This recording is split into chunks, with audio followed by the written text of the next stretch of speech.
Custom made cedar shutters for my Craftsman-style home. Watch me build them, stain them, and install them. And it's all next on HomePro Hero.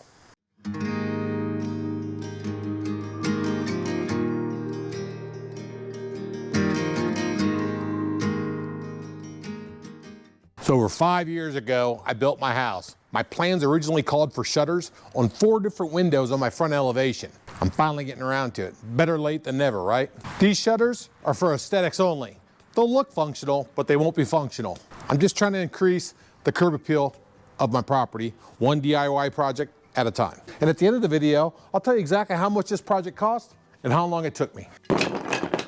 So this isn't the first time I've built these shutters. I built them on a previous home, so I'm pretty experienced on what I need to use and why. So I drew it all up on SketchUp, kind of give me an idea what I was looking for. I think this design will fit this house perfectly. They're what I call Z shutters. They've got a diagonal piece that goes through the center, kind of give them a better, more custom look. That's why I chose to use 1x6 and 1x4 cedar. I bought it at Menards. It's available at any store. It's just kind of salty, so I want to make sure I make good, accurate cuts here. So there's 2 sides to every board. There's the rough side, and then there's the smooth side. You can use either, but for my project, I prefer the rough side. I plan on adding some decorative nails to each shutter to kind of give them that Craftsman-style look. So I've got the mobile workbench fired up and ready to go, which includes my miter saw. Don't think I'll be using my table saw, but it's there just in case.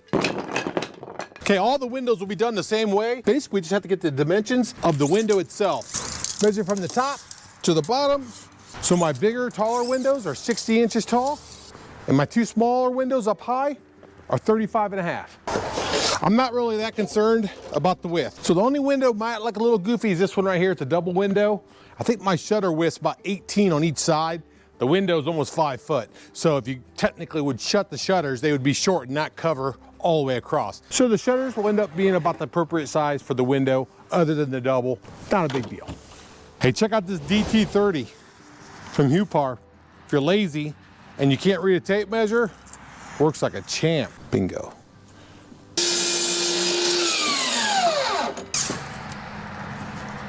Ooh, we're on running. 60 inches, can't beat that. DT30. Not only does it measure board length, it also has a laser. You can actually laser distances too. Pretty cool all-in solution.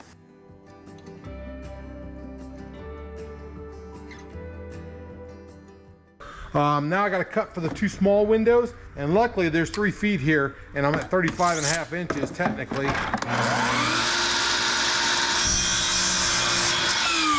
bad on scrap. Okay, so all these shutters are pretty much going to be done the same way. I'll show you one in detail, and then I'll knock out the other ones real quick. But essentially this is for the small window. I made a bunch of blocks to kind of cheat and make sure that everything stays nice and uniform. What I'm doing is I'm coming down the width of this board right here. I'll do the same thing on the 1x6s. So anyways, this is 3.5 inches. This is 3.5 inches wide. These are all 3.5 inches. The space in between is the width of one of these boards, which is 3/4. The most important thing is make sure I'm tight up against this board, because this board's nice and straight with the top of the workbench. And then I'm going to use this straight edge on the workbench to make sure I'm lined up perfectly straight. So I'm going to use my liquid nails. I'm going to be pretty generous with this, mainly because I love it. Now I'm using brad nails. You can use screws if you want. Thought I was going to use screws, but man, this brad nailer, it works really good.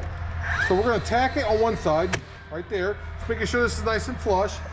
And then we'll come over here to this side, make sure it's lined up, squeeze it all together like a sandwich, and put one nail there. Now we're good. Put 4 nails in each one.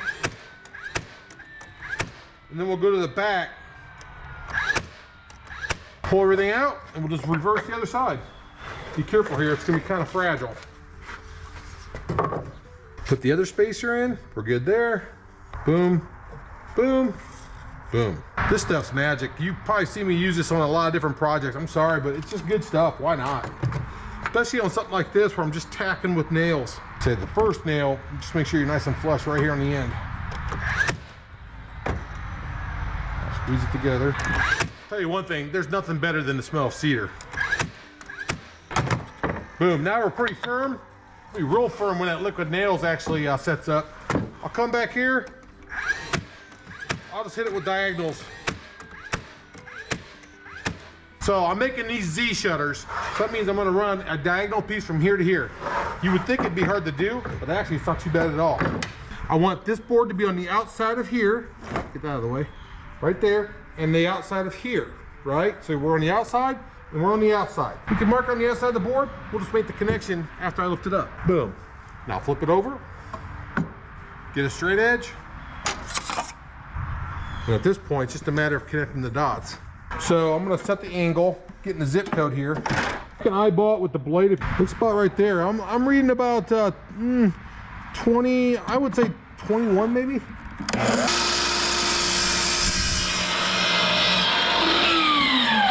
I made it a tad long. You can still see my original line. Okay, let's see how it fits. Remember, rough side out. Put the corner here, right there.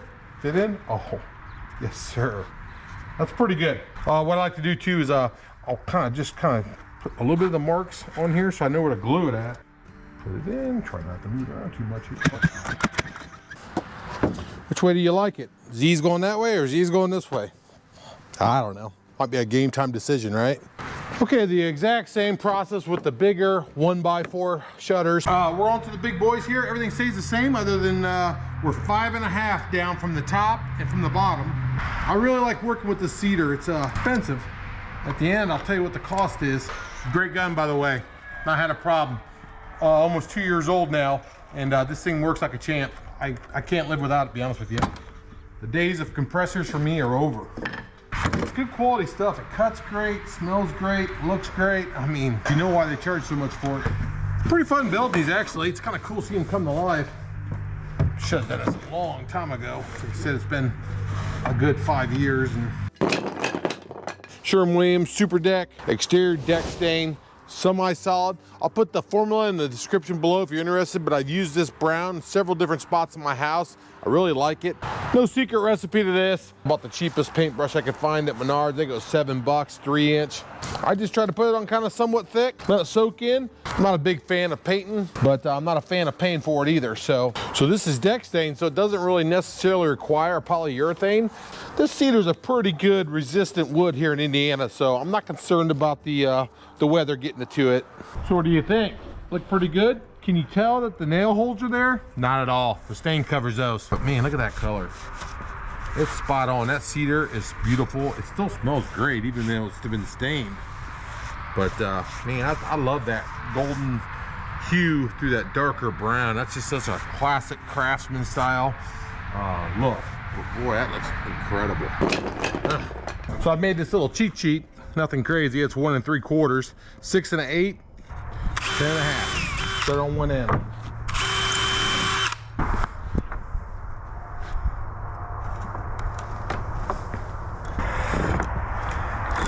Hey, check these out. I got 50 for I think $40 or something like that. Anyways, plenty for this project, but they're pretty cool. Hammered. By the way, these are just jumbo tacks, basically. Pretty good quality. Pretty happy with them. Just a little flare. Makes it look different than everybody else's house. Custom. DIY. Yep. Looks good, right? I'll hurry up and knock out the other ones real quick, and we'll be ready to put these up.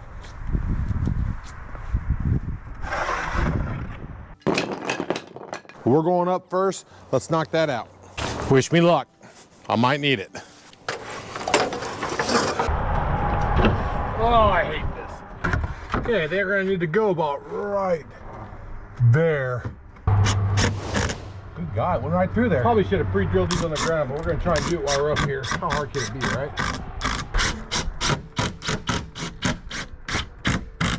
Now, this concrete board has wood backing behind it. You can either pulse it or go back and go back in. That's all it really takes.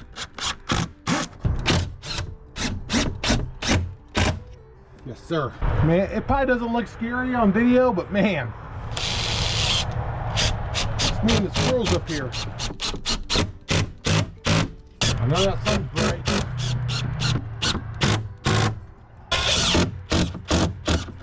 One done. One more dangerous one than the ground ones, which will be a hard one because they're stones.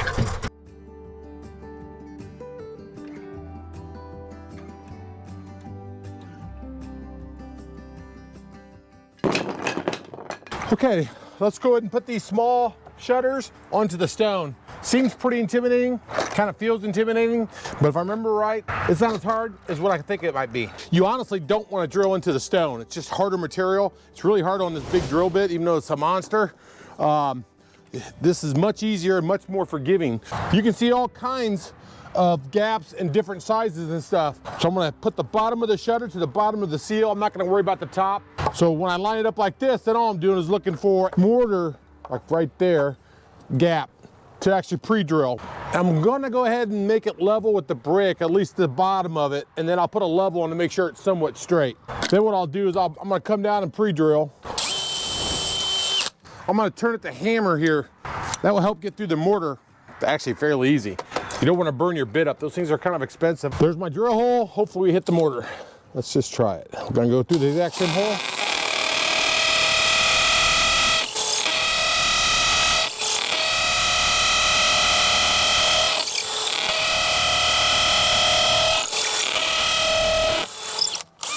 That should do it.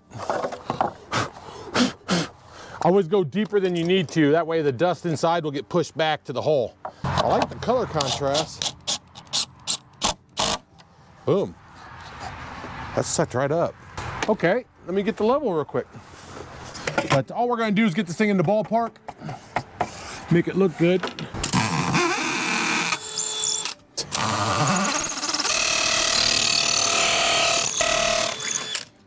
Too easy, too easy. Gotta have a hammer drill. Oh yeah. Yeah, yeah. Two's plenty. Right there. We'll straighten it up when we get this first one in. Told you. Thought it was hard. It's actually really easy. Especially when you hit the mortar. Woo. This thing's hold.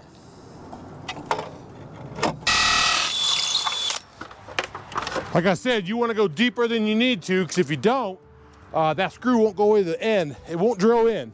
It's got to be pre-drilled.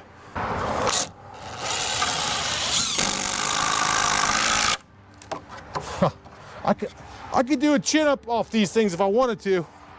I can't do chin-ups. Ta-da! You know, there's a lot of satisfaction of doing this kind of stuff yourself, to be honest with you. I haven't moved it a bit, so this should go right in. I think I got one right there.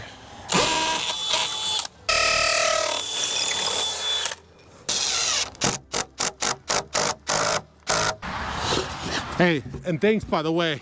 The pole, these nails, I love them. I'm glad that HomePro community told me to put those nails on because it looks really cool. I'll tell you one thing, this is exactly what this house needed because it was just too much stone. You got to break it up.